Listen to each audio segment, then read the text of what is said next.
Et oui, la crise sanitaire a lourdement pesé sur les finances des hôpitaux partout dans le monde, en France, en Guyane comme ailleurs. Achat de matériel, de masques, arrêt de travail, soutien au personnel soignant et à l'hôpital, la lutte contre le Covid-19 coûte très cher. Et pourtant, pour le CHC en Guyane, malgré 25 millions d'euros de surcoût Covid-19, l'hôpital de Cayenne entrevoit l'équilibre en 2020. Pour en parler, nous sommes ce matin avec le directeur des finances du CHC, Thomas Rugy. Bonjour. Bonjour. Je l'ai dit, 25 millions d'euros de surcoût en 2020. Qu'est-ce qui vous a coûté le plus cher dans cette crise sanitaire ? Comment est-ce qu'on en arrive à ce chiffre ? Alors, il y a plusieurs postes de dépenses. Le poste le plus important dans ces 25 millions d'euros d'impact financier, je précise un petit peu, avec 20 millions d'euros de surcoût, de charges, et 5 millions d'euros de perte de recettes par rapport à ce que nous avions prévu à notre budget initial en 2020. Donc parmi ces surcoûts, le poste le plus important, ça a été sur les dépenses de personnel, liées à tout d'abord les renforts importants qu'a mobilisé le centre hospitalier de Cayenne. Alors il y a eu plusieurs types de renforts. Il y a eu, je pense que vous en aviez parlé à l'époque, la mobilisation de la réserve sanitaire, qui elle n'a pas été financée par l'hôpital. Mais il y a également un très grand nombre de professionnels que l'hôpital a mobilisés au travers d'appels à renfort et que l'hôpital a fait venir et a financé, enfin en tout cas embauché pendant 1, 2, 3 mois pour venir renforcer les équipes. Et ce volet-là était très important puisque, pour vous donner un exemple, au mois d'août, c'était 160 professionnels en plus, qui étaient embauchés directement par le centre hospitalier de Cayenne pour faire face à la crise. Et il y a aussi les heures supplémentaires. Voilà. Et l'autre point important sur lequel il faut revenir également, c'est les heures supplémentaires. En 2020, nous avons eu 30% d'heures supplémentaires en plus par rapport à 2019. Et ces 30% se concentrent essentiellement sur la période juin, juillet, août. Et ça souligne l'engagement important des professionnels du CHC pendant la crise qui ont, sans compter leur temps, sont été présents pour prendre la vague. Donc ce sont vraiment les moyens humains pendant cette crise sanitaire qui ont coûté le plus cher à l'hôpital. Voilà, sur ces 20 millions, ça représente à peu près 7 millions d'euros. L'autre poste important, c'est tout ce qui est, vous en avez parlé, les équipements de protection individuelle, donc les masques, les blouses, les surblouses. Les produits d'entretien, ça paraît pas, mais tout ça représentait quasiment 6 millions d'euros de surcoût par rapport à l'année précédente. Donc c'est assez massif. Et puis à côté, il y a aussi des médicaments, de l'investissement aussi, avec l'achat par exemple de 15 respirateurs, qui a représenté à peu près 1 million d'euros. Voilà. Et quand on additionne tout ça, on arrive à une vingtaine de millions d'euros de surcoût et 5 millions d'euros de perte de recettes liées aux déprogrammations.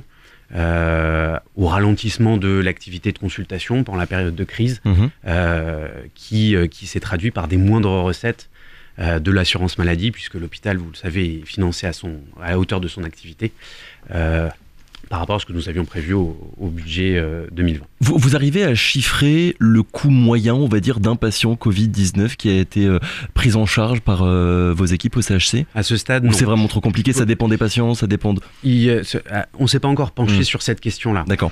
Donc je préfère pas vous donner de chiffres à ce stade. 25 millions d'euros, du coup, de surcoût Covid-19 en 2020. Est-ce que vous vous situez dans les mêmes chiffres, on va dire, en pourcentage par rapport aux autres hôpitaux français ? Alors on est au-dessus de la moyenne nationale, en tout cas pour l'année 2020.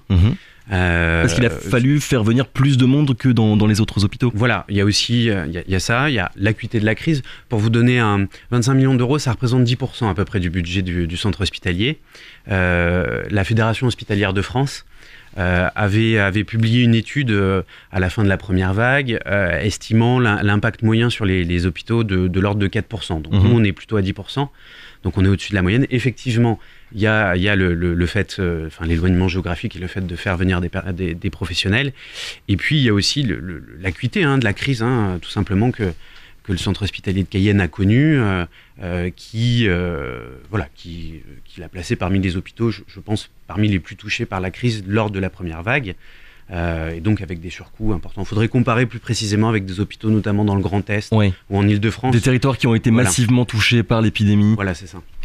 Pourtant, les finances du CHC devraient être à l'équilibre, on l'a dit, pour 2020. Comment ça se fait parce que 25 millions d'euros de surcoût, vous l'avez dit, ça représente quand même 10% de votre budget total. Comment est-ce que vous avez fait pour vous retrouver en équilibre ? Alors, on a mobilisé des financements sur la base de dossiers qu'on a préparés. Il y a eu deux financeurs en particulier, l'État, qui, pour l'ensemble des hôpitaux de métropole et d'outre-mer, a lancé une enquête de surcoût Covid, auquel nous avons répondu. Et la deuxième source de financement qui nous a permis peut-être plus que d'autres établissements de sortir la tête de l'eau, c'est l'appui de la collectivité territoriale de Guyane qui a mobilisé de manière importante des fonds européens. À hauteur de combien à peu près ?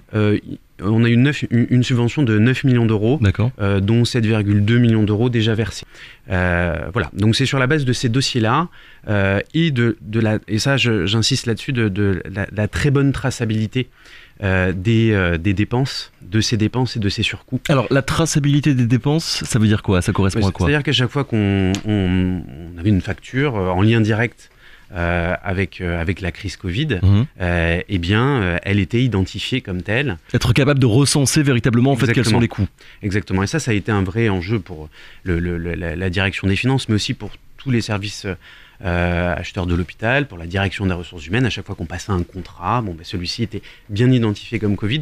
Et donc au moment où finalement on a eu à rendre compte auprès de l'ARS, du ministère de la Santé ou de la collectivité territoriale de Guyane, de ce que coûtait véritablement la prise en charge de cette crise sanitaire, nous avons eu une base de données très, très précise, quasi exhaustive, je pense, de l'impact de cette crise, et ce qui nous a permis, au travers de cette transparence, de mobiliser des subventions exceptionnelles de manière importante. Donc vous arrivez à avoir des comptes équilibrés en 2020 grâce à des aides exceptionnelles, ministère de la Santé, ARS et CTG. Tout à fait. Parce que c'est vrai qu'en préparant cette interview, là je regardais un petit peu la santé financière et les comptes d'autres hôpitaux, et il y en a beaucoup qui terminent l'année avec des déficits qui sont considérables.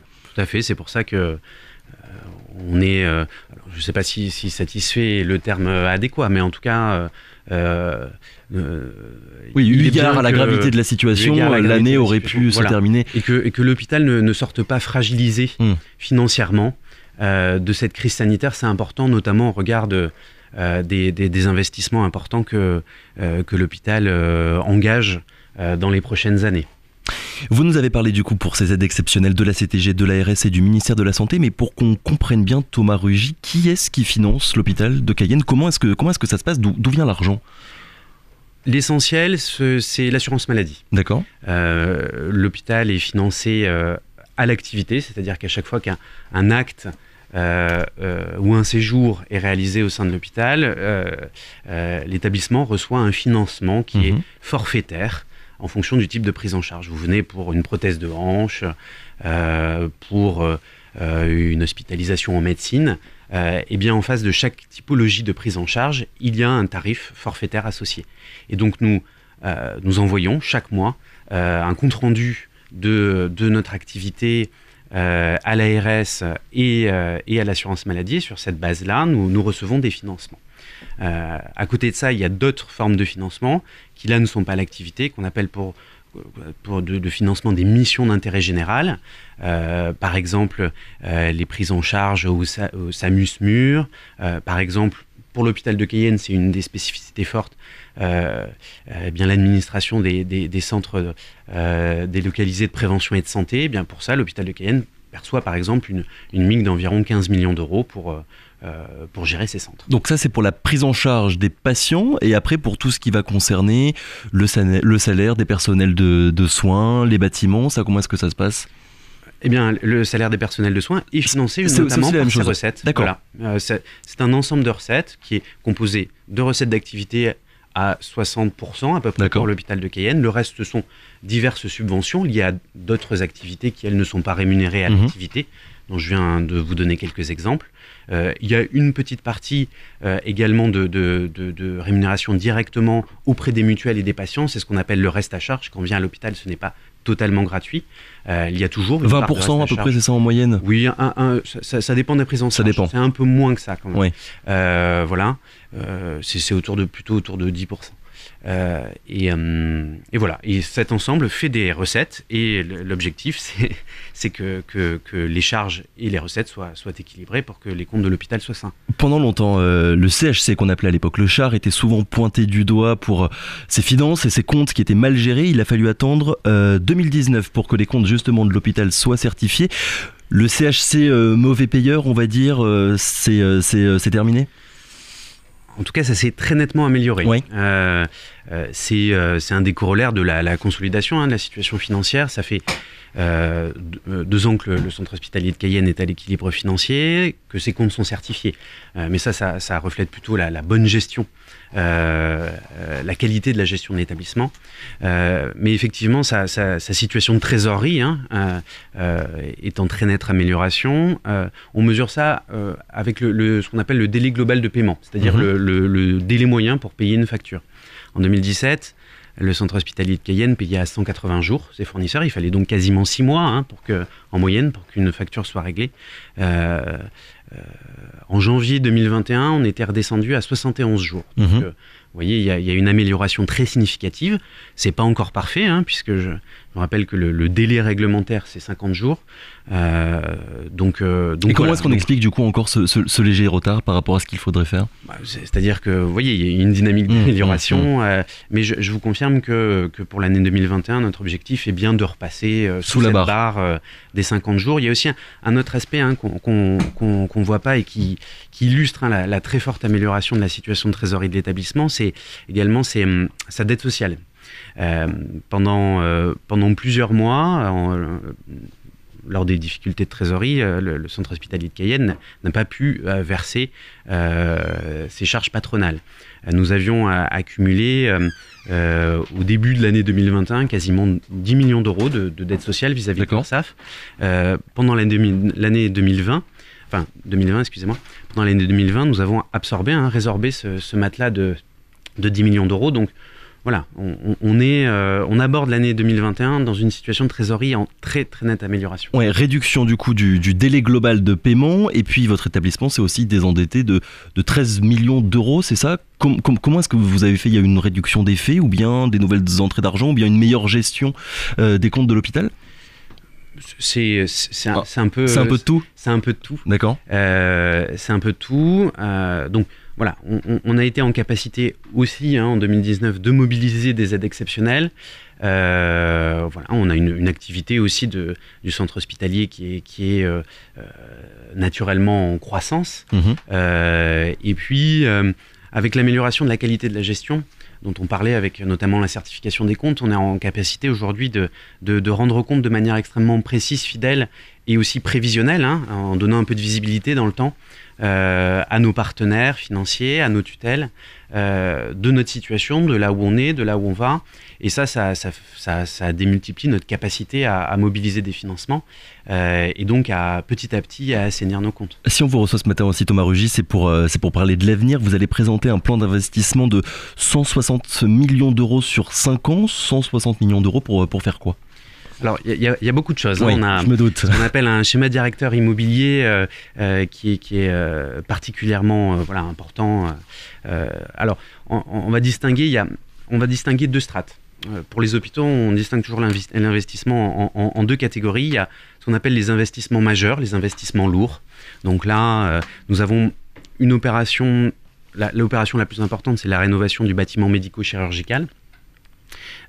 Qui va représenter un coût d'environ 65 millions d'euros. Sur les 160 ?